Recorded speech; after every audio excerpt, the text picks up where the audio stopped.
The Story of the Little Black Dog by J.B. Spooner.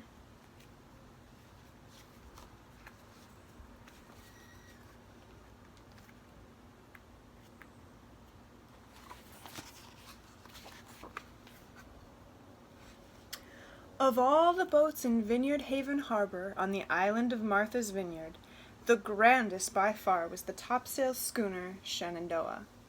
She was the queen of the harbor and the love of her captain's life. Captain Douglas lived alone in a big old house overlooking the harbor. He had lived alone for a long time, and he liked it that way.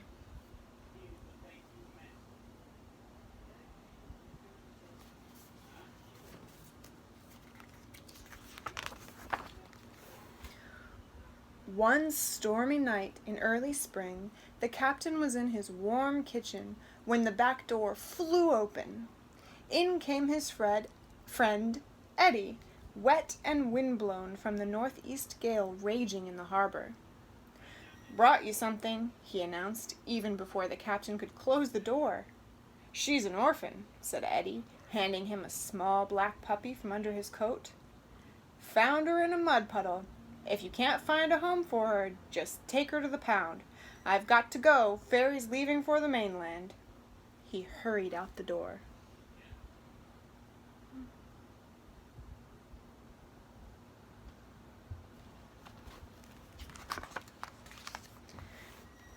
The captain stood there for a moment, jutting out his lower jaw, the way he always did when he was thinking.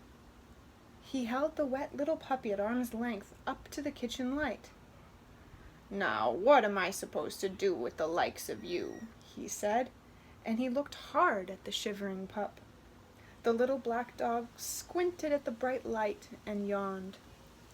The captain spread some newspaper down on the floor, wrapped an old blanket around her, and poured some milk into a cereal bowl. "This berth is only for tonight," the captain warned as she lapped up the milk. The puppy yawned again and went to sleep. Several days went by. The captain asked everyone who stopped in if they knew of a home for the orphaned pup, but no one did.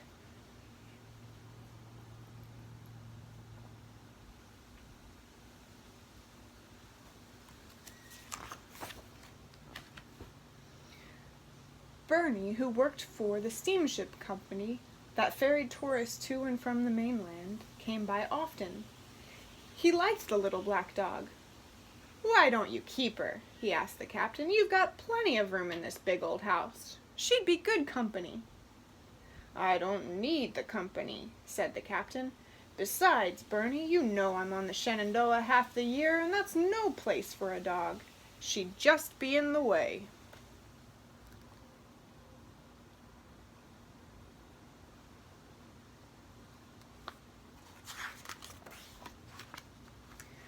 Then Mrs. Winslow from next door had an idea.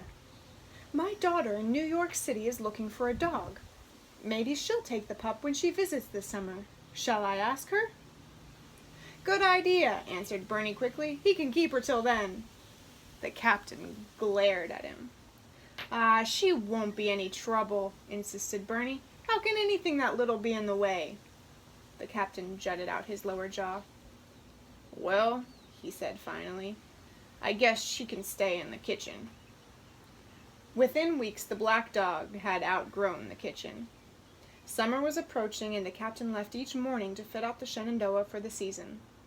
Every evening he came home to find some new mischief.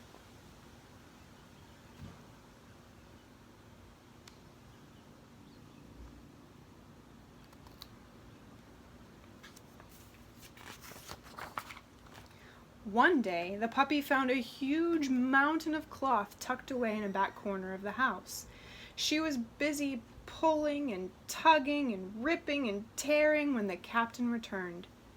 "No!" yelled the captain. "Not my sails! Bad dog!" The puppy was so startled, she yelped and ran down the hall and into the front parlor, where she'd never been before.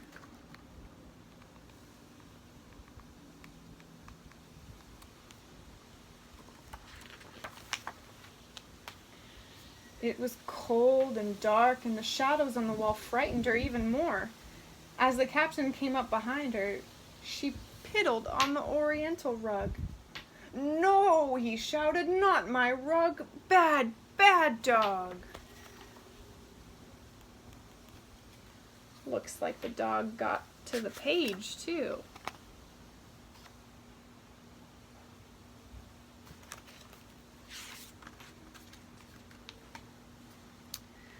She knocked over his scrimshaw. She even gnawed on his favorite pair of boots. "Oh no, not my boots!" he roared. At the end of the day, the captain always found her lying on the sea chest by the window in the upstairs hall, gazing down at the waterfront. "Well," he sighed, "at least you know a good spot when you see it."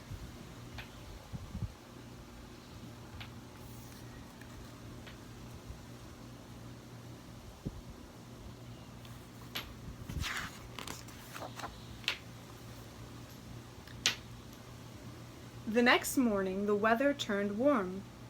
"Come on," the captain said to the pup. "I have work to do and I can't leave you here to wreck the place. Let's see if you're any better on board ship." Down they went to the beach, past the steamboat dock to the coastwise wharf. The captain dragged one of the skiffs into the water, and without being told, the little black dog hopped right into the bow. They rowed out to the Shenandoah.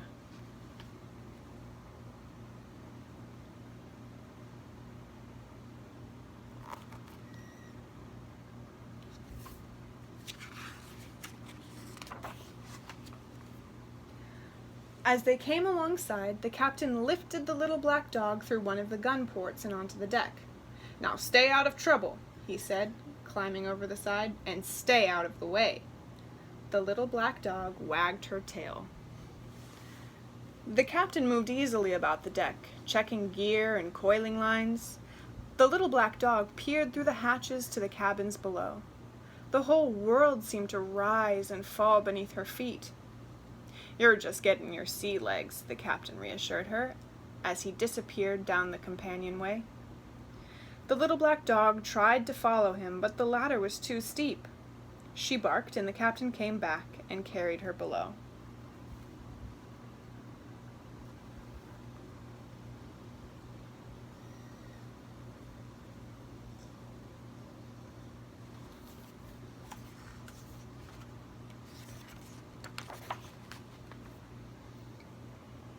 In the main dining saloon, two long, shiny, gimbaled tables rocked gently back and forth while the kerosene lamps overhead moved with the same rhythm. In the cabins, each bunk had its own navy wool blanket, ticking striped pillow, and white enameled wash basin. In the galley was an enormous iron coal stove that took up half the room. Everywhere was the smell of pine tar, varnish, and damp salt air.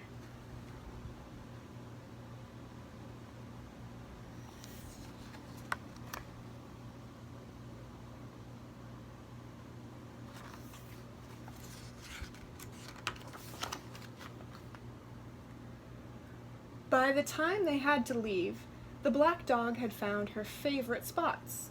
While the captain went forward to check the anchor chain, the little black dog jumped all by herself through the open gun port into the waiting skiff below. "Well, what do you know?" he exclaimed. "You're not a house dog, you're a sea dog." And for the first time since Eddie brought the wet little bundle into the house, the captain gave the black dog a nice big pat. Her tail wagged faster and wider than ever. From then on, the captain and the black dog went out to the Shenandoah nearly every day. The crew liked having her on board. She knew where to go when the boat was coming about. She knew which side was to leeward and which was to windward. She knew which portholes had bunks right beneath them so she could get below by herself. She was never any trouble, and never in the way.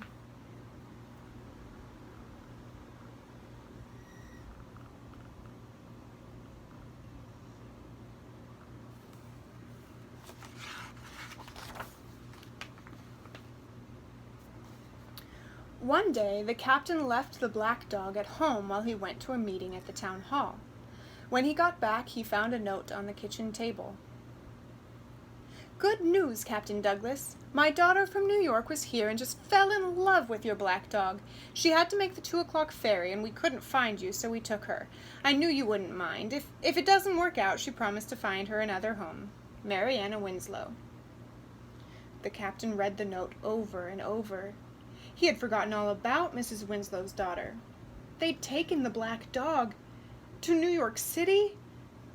He looked at the empty place by the stove and the shred of sail he'd given her to chew on. Then he looked at the clock. It was 1:45.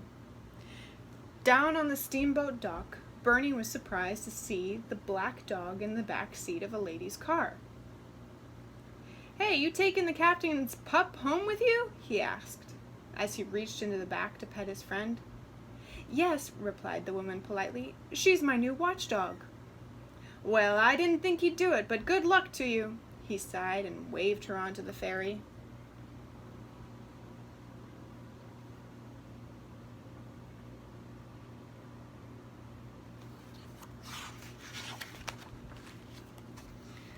As the last car was being loaded, Berni glanced down the beach and saw the captain hurrying toward them. The ferry sounded its horn and the men on the dock threw off the thick ropes. The captain started waving his arms. Berni knew something was wrong. Then he understood. "Hold it!" he shouted. "Stop the engines!" He disappeared aboard the ferry, shaking his head and muttering. A few minutes later, Berni reappeared with the black dog, squirming in his arms. "Guess I got something here that belongs to you," he said, handing the captain the excited pup. "But there's only one problem." "What's that?" asked the captain, still a little out of breath.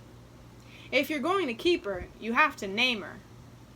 The captain jutted out his lower jaw. The black dog licked it. "That's easy," he said. "I'm going to call her Black Dog. That's what she's used to, and it suits her just fine."